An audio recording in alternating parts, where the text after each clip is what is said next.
আসসালামু আলাইকুম।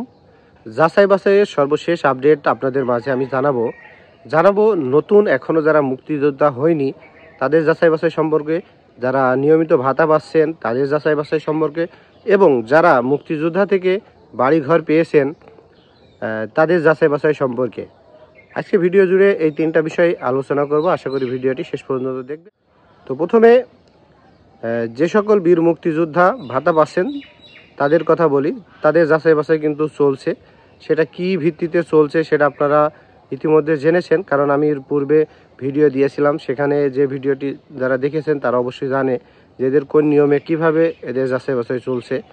আসলে এদের অভিযোগের ভিত্তিতে যাচাই বাছাই চলছে, এটা আপনারা সবাই জানেন। এই যাচাই বাছাইটা কিন্তু চলমান রয়েছে, কবে শেষ হবে এখনও বলা যাচ্ছে না, কারণ এটা সর্বশেষ যখন ফাইনাল তালিকা দিবে তখনই বোঝা যাবে যে এর যাচাই বাছাই কত দূর।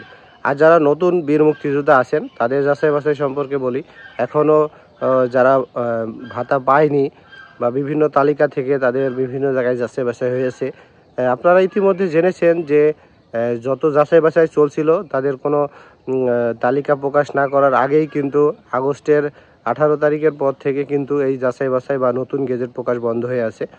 তো এই যাচাই বাছাই আবার পুনরায় যখন চালু হবে তখন আবার নতুনদের যাচাই বাছাই শুরু হবে। যাদের এই যাচাই বাছাই কবে দিবে এখনও আমরা সঠিক তথ্য পাইনি, তবে মুক্তিযোদ্ধাদের চূড়ান্ত যাচাই বাছাই এখন চলছে। এই যাচাই বাছাই শেষ হলেই ইনশাল্লাহ নতুনদের যাচাই বাছাই শুরু হবে। সর্বশেষ যারা মুক্তিযোদ্ধাদের বীর নিবাস নিয়েছেন, মুক্তিযোদ্ধার কোটায় আবাসন নিয়েছেন, বাড়িঘর নিয়েছেন, এক কথায় যারা বীর মুক্তিযোদ্ধার কোটায় বিভিন্ন বাড়িঘর আবাসন থাকার স্থান পেয়েছেন তাদের কিন্তু যাচাই বাছাই চলছে। এ বিষয়টা অনেকেই জানে না।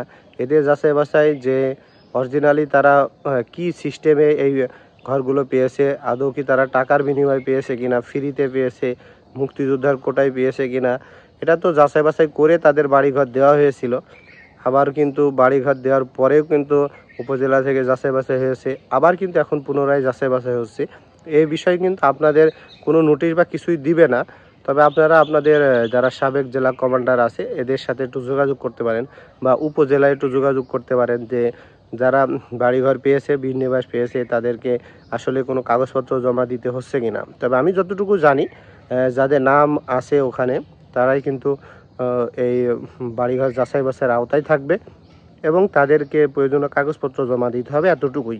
তো যাই হোক, এই ছিল ভিডিওটি ভালো লাগলে অবশ্যই লাইক করবেন, শেয়ার করবেন। এত সময় ধরে পাশে থাকার জন্য ধন্যবাদ। আসসালামু আলাইকুম।